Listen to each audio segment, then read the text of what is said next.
Hey guys, in this video, I will show you how to recover a replaced file on Windows. Alright, let's begin. There are basically two methods to do this. First, open File Explorer and navigate to the folder where you saved the file that was replaced.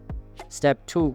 Locate the file that was replaced, right-click on it, and select Properties from the context menu. Step 3. In the Properties window, click on the Previous Versions tab.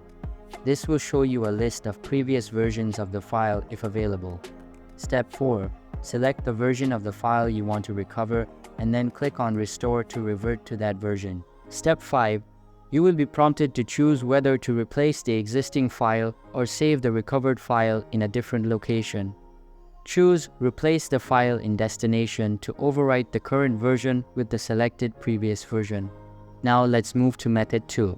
Using System Restore to recover replaced files.